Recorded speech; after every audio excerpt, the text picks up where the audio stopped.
오늘 우리들에게 주시는 하나님의 말씀 누가복음 23장 13절로부터 25절 말씀입니다. 빌라도가 대제사장들과 관리들과 백성을 불러 모으고 이르되 너희가 이 사람이 백성을 미혹하는 자라 하여 내게 끌고 왔도다. 보라, 내가 너희 앞에서 신문하였으되 너희가 고발하는 일에 대하여 이 사람에게서 죄를 찾지 못하였고 헤롯이 또한 그렇게 하여 그를 우리에게 도로 보내었도다. 보라, 그가 행한 일에는 죽일 일이 없느니라. 그러므로 때려서 놓겠노라.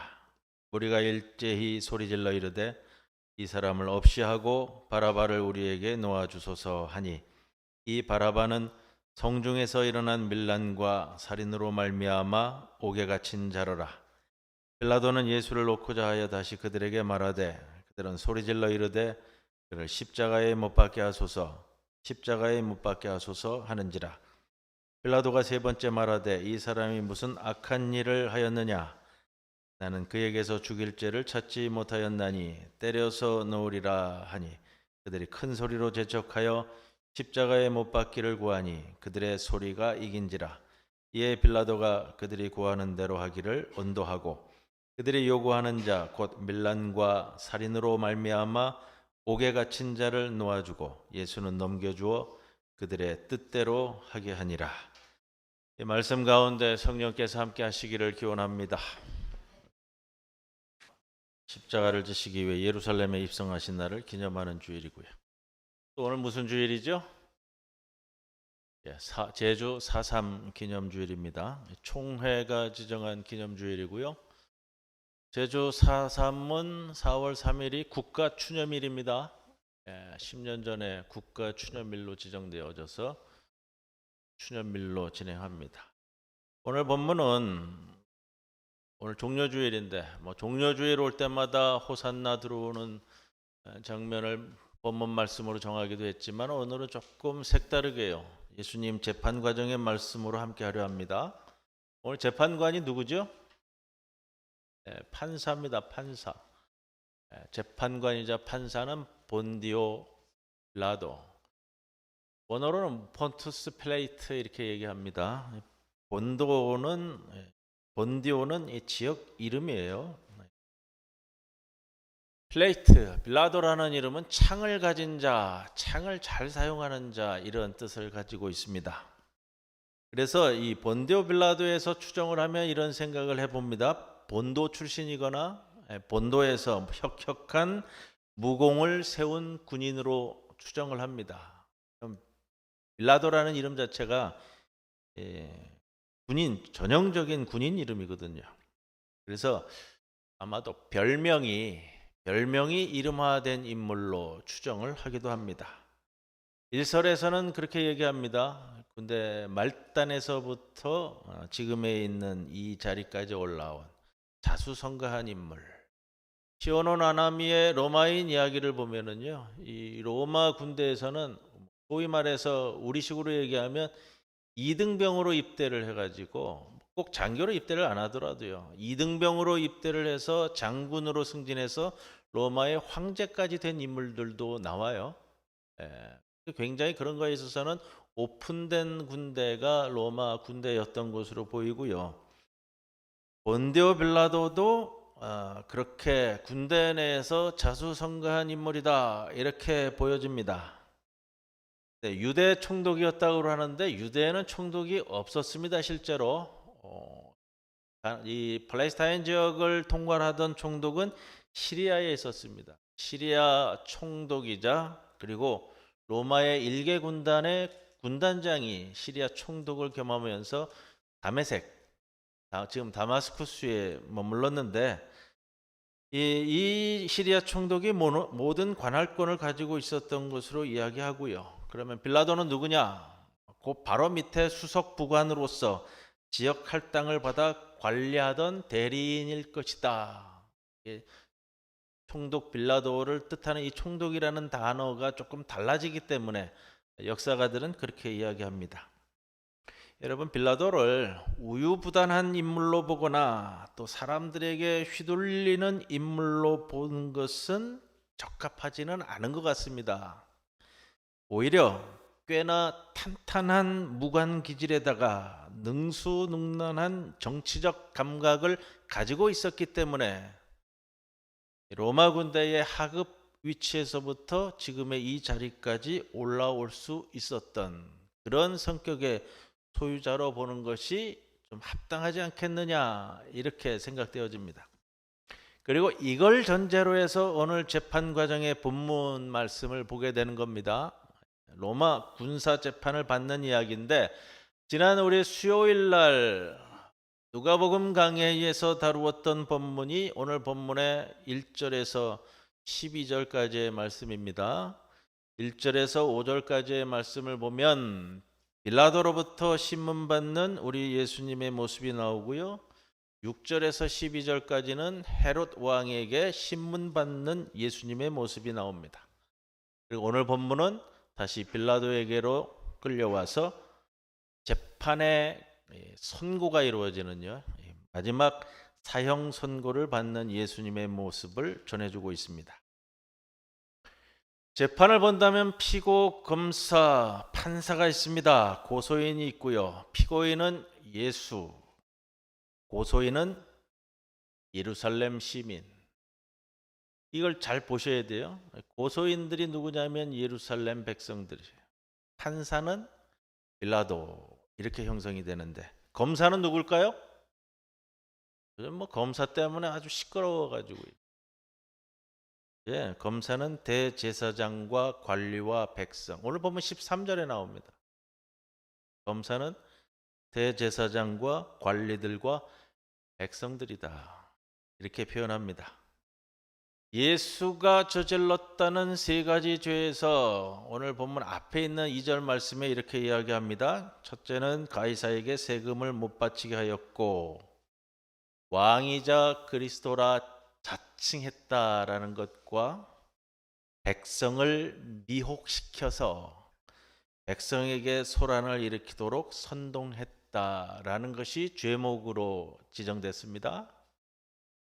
기원전 27년에 제정된 로마법에 따르면 백성 선동은 당연히 반란죄에 해당합니다. 그리고 이 반란죄는 당연히 사형 판결로 이어질 수 있는 죄였습니다. 그러나 성경에서 사용하고 있는 이 미혹이라는 단어와 로마 사람이 이해하고 있는 이 미혹을 거쳐 선동했다라는 단어의 표현은 좀 다릅니다. 본문에 나오는 이 미혹이라는 단어는 종교적인 단어입니다. 어떤 표현이냐면 하나님에게서 멀어지게 하는 것을 미혹이라고 합니다. 유다인이 보기에 예수님의 말과 행동은 사람들을 하나님에게서 멀어지게 만든다는 겁니다. 누가복음에 보면 예수님은 로마 제국에 세금을 내지 말라고 한 적이 없습니다. 예수 시대의 바리새파 사람들과 사두개파 사람들은 로마의 세금을 잘 납부했습니다. 세금 납부를 거부한 사람은 젤로 땅 출신 독립투사들일 뿐입니다.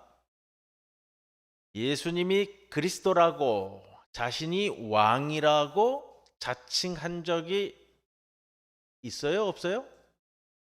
없습니다. 그렇게 초반부에 나오는 빌라도의 판결은 뚜렷합니다. 유다 공회의 고발을 근거 없다고 여기고 무죄를 선언했습니다. 놀라운 사실은 이 재판 과정을 보면서 드러나는 것이 예루살렘 시민들이, 예루살렘 백성들이 재판에 그 자리에 있었다고 누가복음서 기자가 전합니다. 당시에 배심원 재판도 아니고요. 현재 우리나라에서도 가끔 되어지는 국민재판제 이런 것도 아닌 것 같은데 재판에 예루살렘 시민들이 동참하고 있음을 누가복음서 기자는 전합니다. 그동안 예수님의 사역을 생각한다면 특이하게도 예루살렘 백성들이 이 재판 과정에서 예수님의 곁에 있지 않고 오히려 예수님을 고발하고 있는 유대 지배층 편에 서 있습니다. 그동안 예루살렘 시민들에게 무슨 일이 벌어졌기에 이들이 이럴까 참 궁금합니다. 물론 예루살렘 성전과 종교 지배층에 잘 보여야 일자리를 빼앗기지 않고 밥 먹을 수 있는 시민이 적지 않았습니다. 그리고 예루살렘이라는 이 도시는 대부분이 성전을 중심으로 한 성전의 예배와 관계된 직업을 가지고 있는 사람들, 여기에 관계된 직장을 가진 이들로 형성되어 있는 것이 사실입니다. 예루살렘은 지금으로 본다면 큰 도시라 여겨지지만 당시의 인구수로 본다면요, 많은 인물들이 상주하고 있는 도시는 아닙니다. 이런 걸 구실로 종교 지배층들이 예루살렘 백성들을 협박한 것일까? 가짜 언론과 가짜 뉴스에 속은 것일까? 먹고 살기 위해서 고용주에게 미움받지 않으려고 어쩔 수 없이 양심과 본심을 속이고 억압한 채 예수님을 비난하고 있는 것일까? 상상만 해보지만 예루살렘 백성들의 분노 어린 표정에 감춰진 쓸쓸한 모습을 볼 수가 있습니다. 대제사장들과 군중들은 예수님에게 무죄를 선언한 빌라도에게 항의합니다. 예수님과 갈릴리에서 예루살렘에 이르기까지 온 유다 땅을 돌며 백성을 가르치면서 선동해 왔다고 우겼습니다. 유다교와 로마 군대의 큰 위험 인물이 되었다는 겁니다. 칼 한 번 휘두르지 않은 예수가 로마 군대의 엄청난 위험이 되고 있다는 겁니다. 예수의 행동과 가르침이 유대인 사이에 호기심과 파문을 일으킨 것은 틀림없습니다. 예수님은 그렇다고 유대교를 없애자고 하거나 새로운 하나님을 제시하지는 않았습니다. 그저 하나님을 제대로 믿고 따르는 방식을 몸소 보여주고 실천한 것뿐입니다. 그런데 이것이, 여러분, 이거예요. 이것이 하나님을 제대로 믿거나 따르지 않는 사람에게 그런 예수의 모습이 충격과 경악이었다는 겁니다. 예수는 예루살렘 시내를 한 바퀴 제대로 돌아본 적이 없습니다. 예루살렘 시내를 다니며 가르친 적도 없습니다. 성전에서 가르쳤을 뿐입니다. 마이크도 없던 시절에 성전에서 예수의 말을 들은 사람이 과연 몇 명이나 되었겠을까? 예수의 이름을 제대로 듣고 예수의 얼굴을 제대로 본 사람은 과연 몇 명이나 되었을까? 누가복음서 기자는 예수를 빌라도에게 고발한 유대교 지배층이 거짓말한다는 사실을 누가복음서를 읽고 있는 독자들에게, 즉 우리들에게 거듭거듭해서 제대로 말하고 싶었습니다. 제대로 간다면 또 빌라도는 예수를 허위 고발한 사람들을 무고죄로 처벌해야만 하는 것 아닐까? 죄 없는 예수에게 사형을 선고한 빌라도의 죄는 씻을 수 없을 겁니다. 빌라도는 예수를 무죄 판결하고 석방할 수 있었습니다.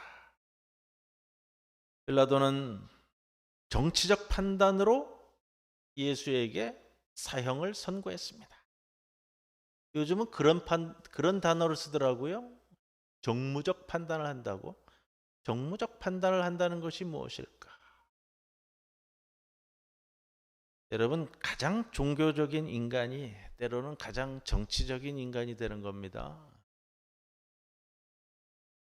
여러분, 정치 발언을 하지 않아도 제대로 사는 종교인은 불의한 권력에게 눈에 가십니다. 어느 분야든 제대로 사는 사람은 잘못된 권력에게 미움을 받는다는 겁니다.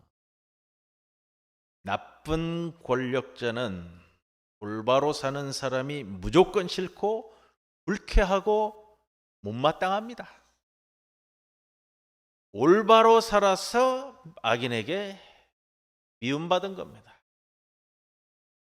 빌라도가 예수 고발 사건을 객관적으로 지켜보며 마냥 방치할 수는 없었을 겁니다.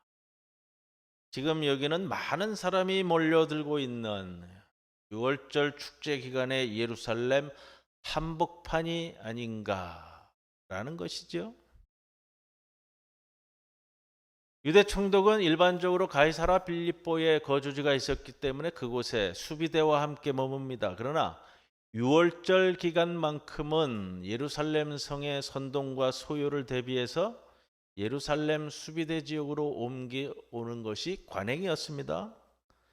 그 가장 큰 목적이 있었기에 예루살렘 성 안에 들어와 있는 본디오 빌라도에게 사람들이 이 예수 고발 사건으로 폭동을 일으킬지 알 수 없는 노릇, 바로 그 상황이 발생한 겁니다. 정치적으로 긴장감 넘치는 시간대였다라는 것이죠. 누가복음서는 애써서 로마 총독 빌라도가 예수 고발 사건을 어떻게 처리하는지 세세히 기록하면서 우리에게 말씀을 전합니다. 예수의 무죄를 주장하는 차원을 넘어서 그 과정 하나하나 속속들이 우리에게 알리고 싶은 마음이 큰 겁니다. 그래서 10절 표현을 보면 이렇게 표현합니다. 적대자들이 서서 힘써 고발했다. 원문 그대로를 표현하면 이런 표현이 되겠습니다. 적대자들이 예수를 악랄하게 고발했다. 악의 세력이 조작하고 뒤집어 씌우는 과정입니다. 12절에 보면 헤롯과 빌라도가 전에는 원수이었으나 당일에 친구가 되었다 합니다. 예수를 제거하는데 빌라도와 헤롯의 이해관계가 일치한 모양입니다. 누가복음서 기자는 악의 세력이 정치적 이익을 위해 단합하고 협조한다는 사실을 우리들에게 알리고 싶어 했습니다. 예수의 재판은 단순히 사법 재판이 아니었다는 거죠. 로마 총독 빌라도, 갈릴리 영주 헤롯 왕, 유대교 지배층의 이해관계가 얽히고 설켜서 정무적 판단이 개입된 재판이라는 겁니다. 한마디로 표현한다면 이것이 바로 사법살인이자 정치살인이라는 겁니다. 그런데 여러분, 이런 재판이 예수 시대에 유대 땅에만 있었을까? 오늘 본문 13절에는 이 재판의 판사는 빌라도, 검사는 대제사장들과 관리들과 백성들, 피고는 예수라고 전합니다. 마태복음, 누가복음에는 허다한 증인들이 서지만 하는 말들이 다 달라서 증인으로서의 신뢰가 없었음을 전해주고 있습니다. 판사가 주장하기에도, 판사가 보기에도 피고의 죄가 없어서 자꾸 돌려보낸다고요. 그 부분이 마지막에 오면 이렇게 온단 말이에요. 22절에 보면 빌라도가 세 번째 말하되, 이 표현은 뭐예요? 세 번째 말하되. 판사인 빌라도가 이 재판을 세 번이나 돌려보냈다는 거예요. 기각시켰다는 거예요. 그러나 예루살렘 백성들, 저는 이 예루살렘 시민들을 조심스럽게 지배층에 의해 동원된 군중들이라고 합리적인 추측을 합니다. 예수님의 사역을 통해 따르던 백성들이 언제 이렇게 뒤바뀌었을까? 15절에 나오는 헤롯마저도 피고인 예수를 돌려보냈다는 것은 헤롯도 이 피고가 무죄라는 것을 주장한다는 겁니다. 그러니 빌라도는 나도 무죄라고 선고하겠다는 것이고요. 그것이 마태복음 27장 24절에는 빌라도가 이 재판에 대해서 손을 씻습니다. 오늘 주보 표지에 나오는 장면인데요. 빌라도의 법정에서는 항상 이 부분을 씻더라고요. 아마 마태복음을 주로 사용하는 것 같아요. 손 씻는 장 보이세요? 그림에? 백성들은 왜 돌변했을까?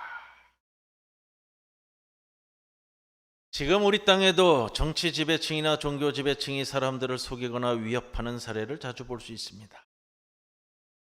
오늘 성서는 우리에게 깨어있는 시각을 요구합니다. 백성들의 배신에 당황하는 데 그치지 말고 지배층들의 사악한 얼굴을 바로 보라는 겁니다.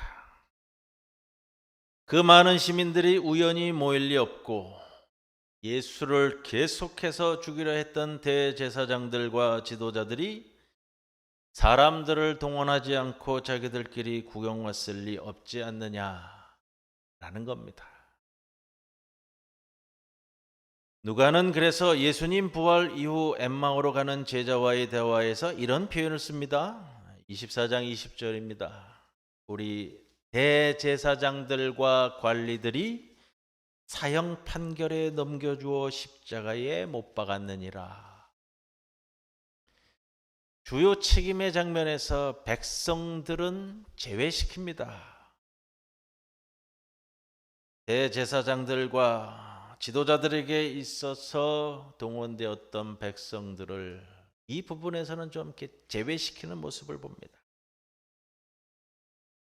그런데 이러한 일들이 2000년 전 사건 하나로만 끝나는가 하는 겁니다. 오늘 제주 4.3 기념주일입니다.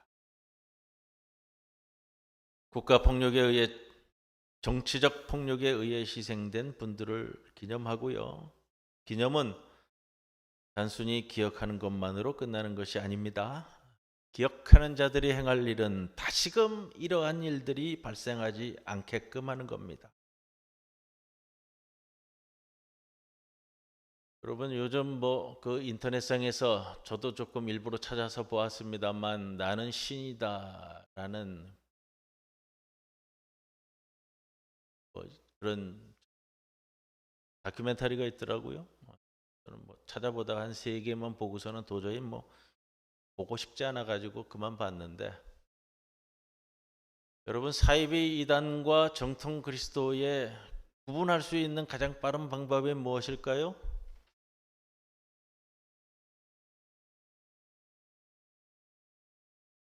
요즘은 신천지가 아예 노골적으로 부산대병원 앞에도 보니까 아예 노골적으로 깔아놓고 포교 활동을 하고요. 여러분 생각하시기에 사이비 이단과 정통 교회를 구분할 수 있는 가장 빠른 판단이 뭐가 있을까요? 내가 신이다예요? 왜 신천지는 거기에 나오지 않을까요? 구분할 수 있는 거 교리요? 교리를 들이대면요 어려워져요. 복잡해지고요. 시간이 많이 걸려요. 교주가 있느냐 없느냐? 여러분 사이비 이단과 정통 교회를 구분할 수 있는 가장 빨리 판단해야 하잖아요. 빨리.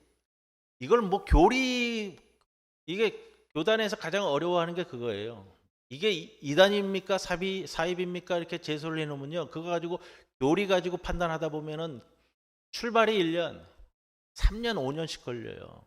그러면은 나머지는 다 죽어 나자빠지는 거예요. 여러분들이 딱 보고서 빨리 판단할 수 있는 건 한 가지만 가르쳐 드릴게요. 이거 가지고 판단하세요. 뭐냐면 이 사이비와 이단과 정통교회가 뭐가 다르냐? 역사 의식이 있느냐라는 거예요. 여러분 사이비 이단은 역사 의식이 없어요. 역사 의식을 가지고서는 사이비와 이단을 못해요. 정통 그리스도 교회만이 성서를 바탕으로 한 역사 의식을 갖고 나의 신앙을 논한다고요. 그런데 이게 더 어려운 것도 있어요. 정통교회임에도 불구하고 역사의식이 없다면 그러면 이제 참 어렵게 가는 거예요.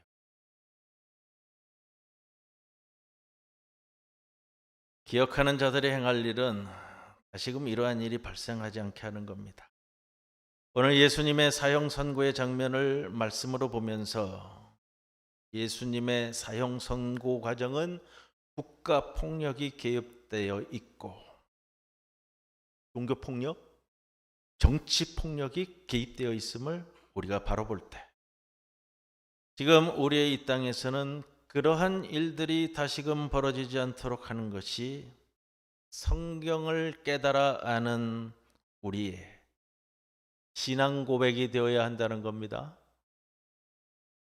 덧붙여 빌라도가 예수에게 사형 선고를 내릴 때 제자들은 다 어디 있었을까요? 목숨 걸고 모든 것을 버리고 예수를 따른다고 맹세했던 제자들은 어디 있었을까요?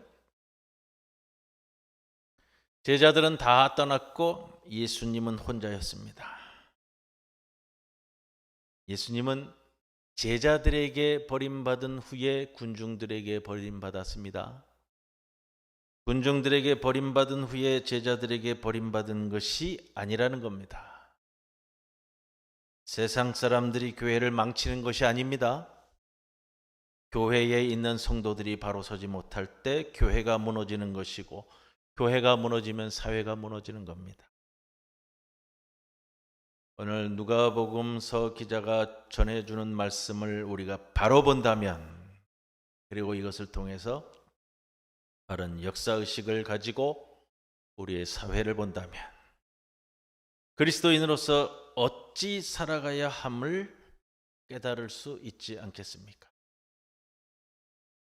알고 있음에도 힘들어하고 근데 그거죠 여러분?